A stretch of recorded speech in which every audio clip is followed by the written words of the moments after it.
All right, guys, let's talk about knowing your numbers with reporting, right? How to actually organize your columns, how to kind of interpret the data when you have a lot of campaigns and ad sets and ads, kind of to make decisions about what you want to scale, what you want to pause, and things like that.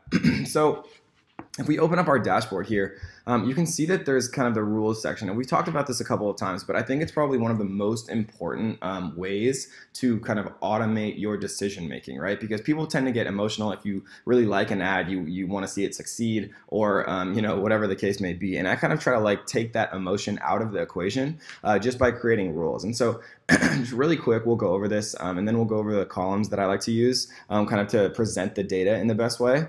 But the two ways that I like to do this, guys, well, let's go into ad sets here really quick, and then we'll make a rule.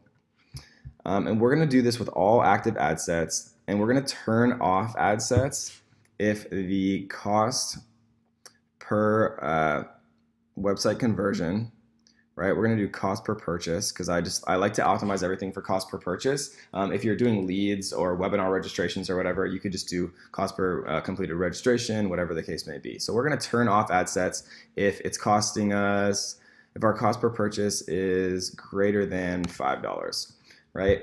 And so what this means, guys, is, and Facebook auto defaults to doing lifetime impressions over 8,000, because if you don't have over 8,000 impressions, Facebook doesn't deem having enough data to actually make these decisions. And so you can just leave that. This basically means just a total number of times the ad was viewed. So the time range, right? I like to do the rolling average of the last 3 days. Just because it gives you kind of a better picture of what's going on. Just because, for example, one day it might be super high, the next day it might be super low, and then the average of, the rolling average of the last 3 days might be, kind of the average that you're looking for, and still be below Facebook, below your kind of cost per purchase target. And if you do it like one day or whatever, then it's going to kind of screw up the data just because of the outlier. So I like to do the last 3 days. Attribution window is fine. And I like to do it continuously, right? This rule will run as often as possible, every 30 minutes. And then I like to just send it to my email and, to my Facebook as well. And so I would create these rules, right?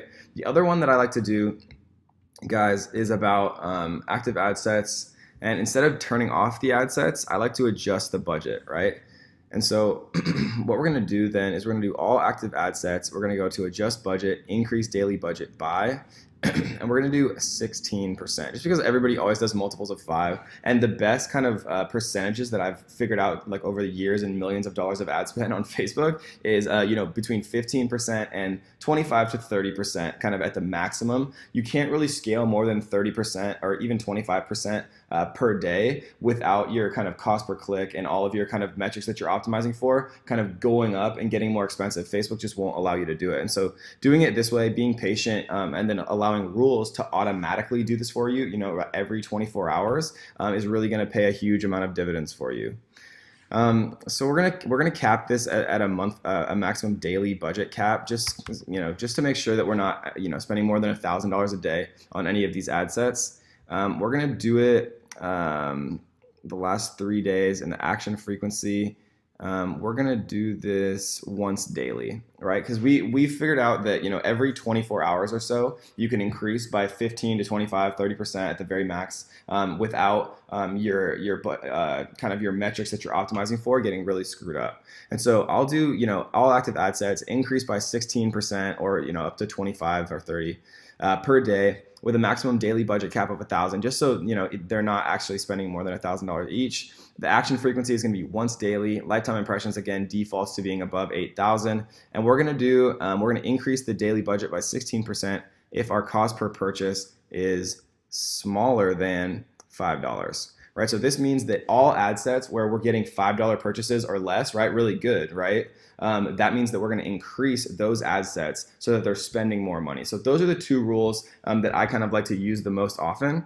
So now let's talk about the columns. So right up here, you can see columns. If you want to see breakdown, you can see breakdown, by delivery, age, and gender is a good one, right? So we can see that we were showing my ad to females, males, in these age ranges. And we can see, the cost per result for each. So this is a very small amount of data.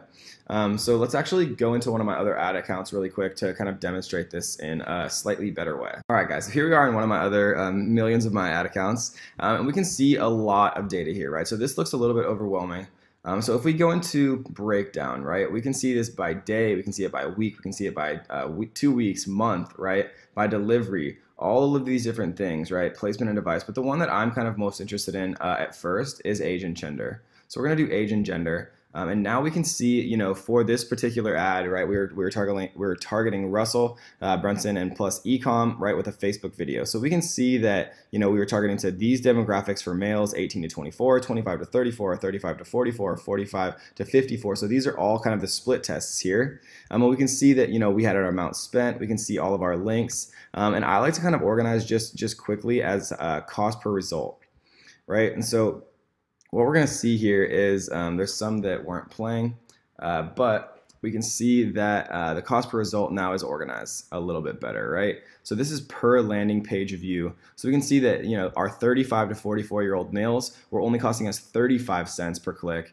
when the 25 to 34-year-old males were costing us 45 cents, right? And then the youngest 18 to 24-year-olds were costing us the most, right? And so what we can see is we've got 65 link clicks here for the 35 to 44-year-olds. So this one would probably be the one that would definitely be kind of the most interesting. And so that's kind of how you do the breakdown. You know, you can go by country, region, impression device, platform and device, placement and device, product ID, time of day, right? All of these different things. But before we kind of dive deeper into this, guys, let's go into performance here, and let's take a look at some of these. So we can see, you know, delivery, engagement, video engagement, all different types of stuff. But what I like to do is come into customize columns here. And once we open up custom columns, I'm going to get rid of some of this stuff, right? So we don't need to see errors. We don't need to see delivery. We don't need to see when it ends, the schedule, right? And so I'm going to get rid of some of these just so we can clean this up a little bit. So kind of the place where most of the stuff that you're interested in lies. So this is like engagement, right? Here's settings, split test, optimization, but most of what we're interested in, guys, is under the conversion section. And this is the website conversions based on the Facebook pixel, right? So I want to see website purchases, right? I want to see cost per website purchase, which is cost per website conversion, cost per website purchase right here. So we're going to click this one. And those are the main two I want to see, guys. But if you, for example, wanted to see like if you were running traffic to a webinar, you could click cost per website registration instead, and then it would show you based on your Facebook pixel, right? When we install our Facebook pixel and we install our custom, our standard event snippets, right? Like that little piece of code that we install after the registration page on ClickFunnels, like I showed you how to do, or that little piece of code that we install on the thank you page or the purchase page that only shows after someone makes a purchase, then we can do, you know, cost per completed registration. We can do cost per website purchase. And so we're going to do website purchases here and then cost per website purchase. So we're going to go apply. And so now what we see, right, is we see our columns were updated. And we can kind of clean these up a little bit just so it looks a little bit better. Right, and so what we're going to do then is we're going to actually, so we're in just a single ad set here, but we can look at everything as well. So let's get rid of that. And then let's organize by website purchases. Okay, so now we can see actually where we're getting our purchases from, right? So the whole point of kind of these columns, guys, is to make better sense of the data, so you can kind of make you know, intelligent decisions related to that data. So we can see that, you know, the 25 to 34-year-old male range, we had 15 purchases and our cost per purchase was $15.91, right? Which is pretty incredible when you consider that this is a $997 product, right? And so that's kind of a, you know, like a $980 profit per unit times 15, which is pretty good, right? Obviously.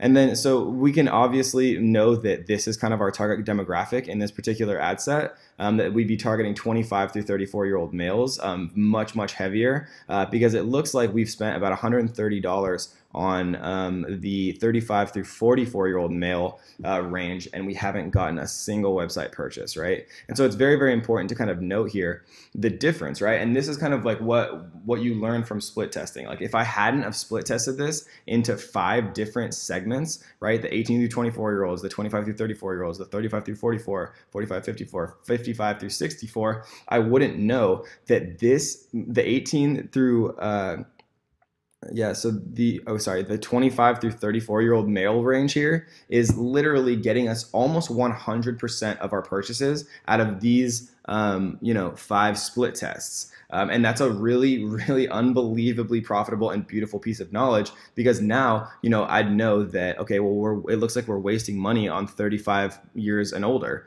And so we target, we'd set our rules would automatically raise the budgets for these, but we could know that, okay, now we know that, in this particular ad with these particular interests and things like that, that obviously our kind of sweet spot and our perfect audience lies in the 25 through 34-year-old range.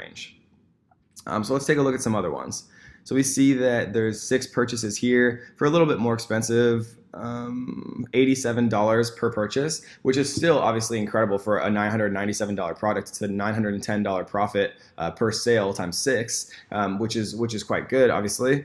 And so we see, again, the same age range, 25 through 34 seems to be our sweet spot in not only this ad set, but this ad set. And guys, we're looking for patterns here, right? We're looking for, we're looking for things that we kind of see across different split tests, because the point of split tests is not only to figure out kind of your sweet spot in this particular ad set, but it's to understand who your demographic is. So if all of these different ad sets all had 25 through 34-year-old males as kind of the best demographic, then I would know, that maybe when I'm creating my new split test and my new kind of iterations, and I'm further optimizing and scaling, that I would start out with 25 through 34-year-old males as my initial targeting demographic, and actually really start to kind of scale from there.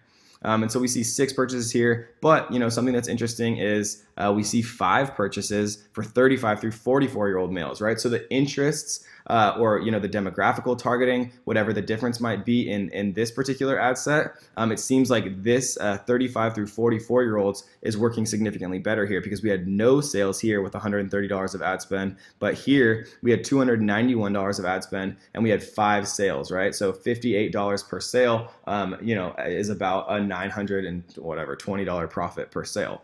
And so, these are very, very important metrics to kind of get a really good understanding of, guys. And that is really like how I do it.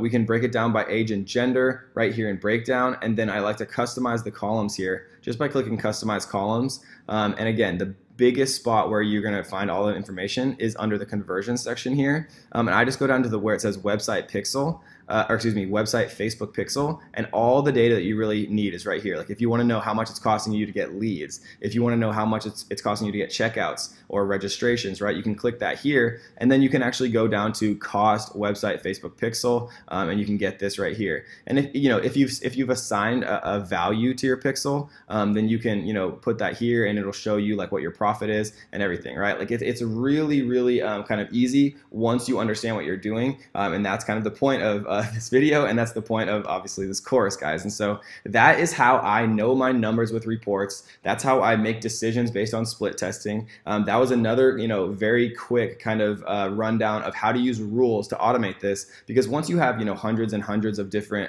ad sets all going simultaneously, it's very difficult to do this kind of in a manual way. And so, learning how to do it from me the right way to start, you won't even realize how much time you're saving. So that's kind of the point of all of this, guys, so that you learn things right, do it kind of the best way from the beginning, just so you can scale faster and be profitable sooner and really utilize and leverage the beautiful amounts of kind of reports and organization and analytics that Facebook gives you access to. So I hope you guys enjoyed that one, and let's get to the next.